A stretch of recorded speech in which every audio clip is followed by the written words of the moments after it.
Olá, boa noite.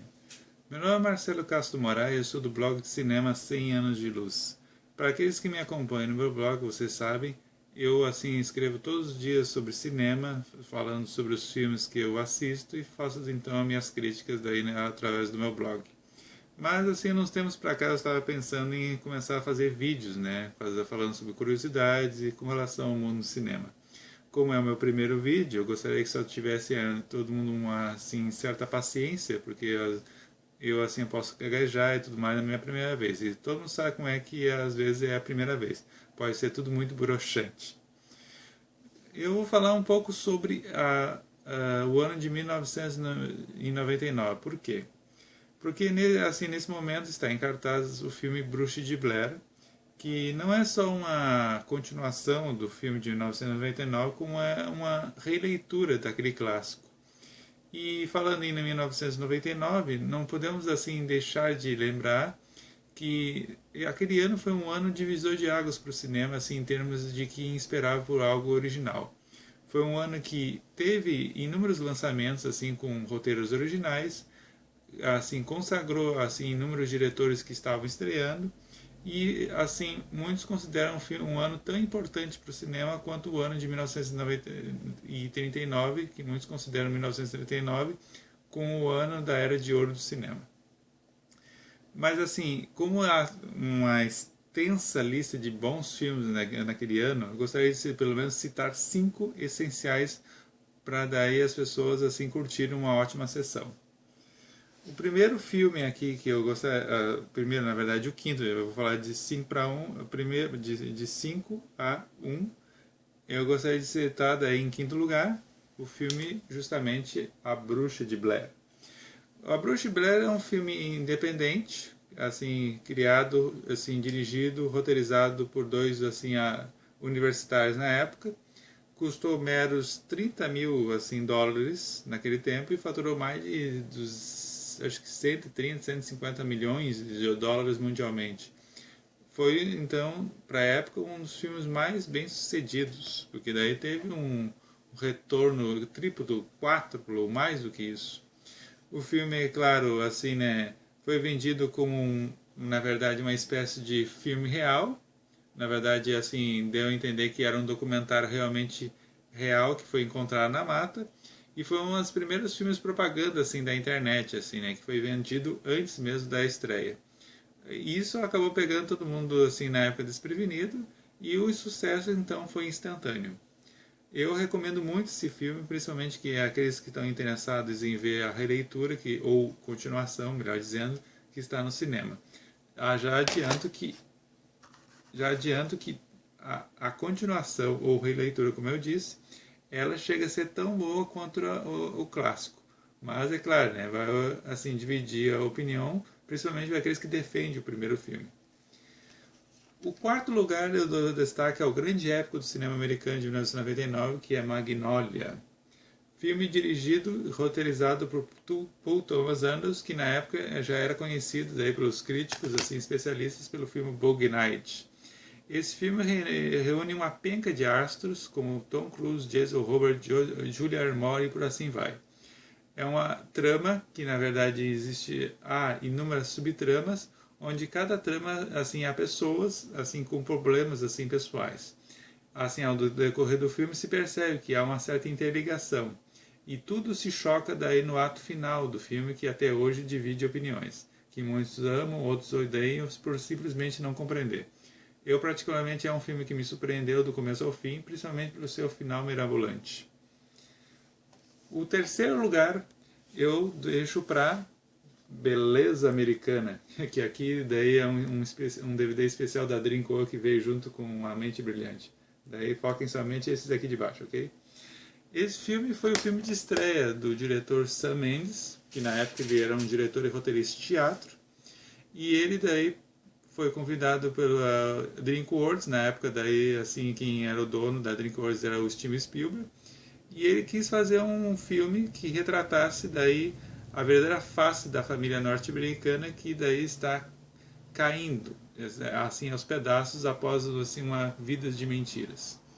O filme é protagonizado por Kevin Spacey, que daí acabou levando o seu segundo Oscar na carreira, que o primeiro, na verdade, foi Os Suspeitos.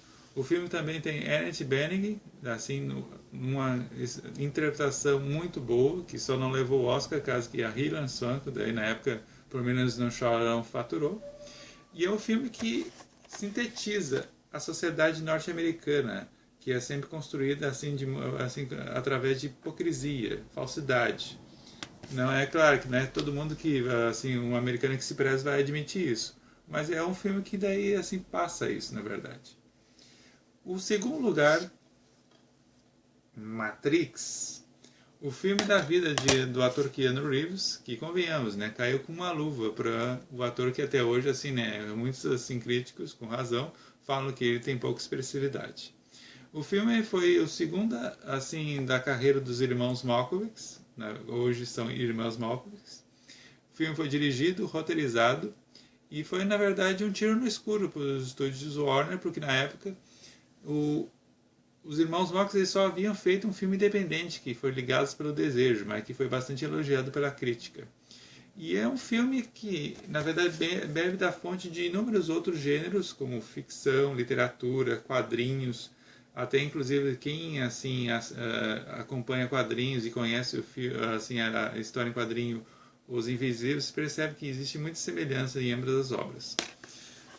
É um filme que, na verdade, assim, foi revolucionário na época, faturou 4 Oscars, assim, e o Oscar de efeitos visuais foi mais que merecido, porque foi assim, os irmãos Marx que criaram assim, efeitos visuais mirabolantes, aquele giro de 360 graus em que o Keanu Reeves passa é impressionante até hoje. E, é claro, né, rendeu 2 continuações que não chegaram aos pés, assim, em termos de originalidade, um especial longa-metragem com vários curtas. E, na verdade, se pensar bem, foi um filme que inaugurou uma nova era, assim, até mesmo para os filmes assim, baseados em história em quadrinhos.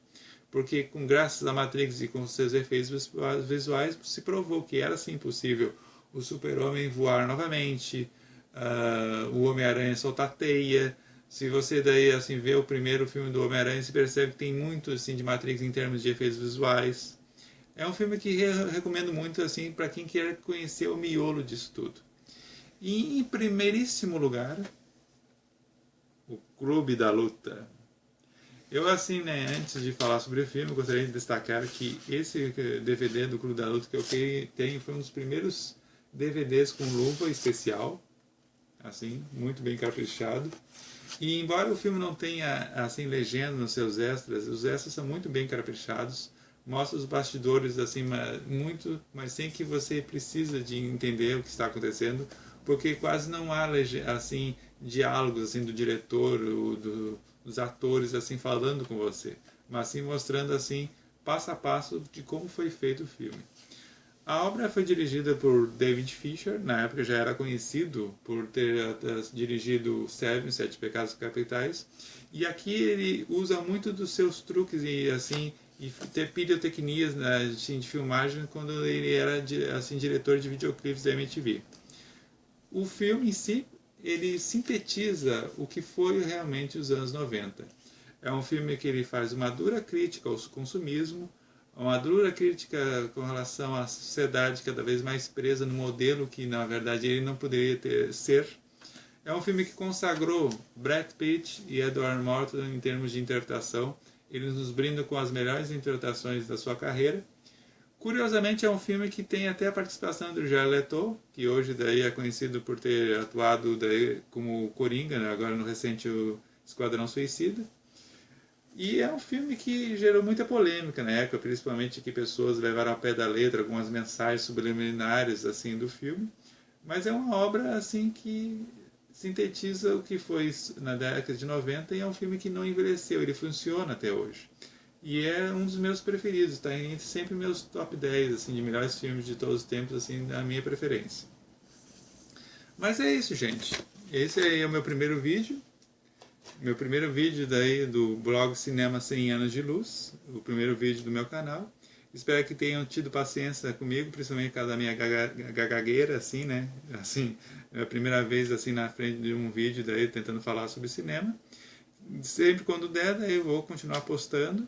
E visite meu blog, lembrando, Cinema 100 Anos de Luz, e estamos aí. Qualquer coisa aí, é só contar comigo aí com meus textos assim que vocês encontram lá daí para saber as principais novidades do cinema. Até mais. A gente se vê. Tchau, tchau.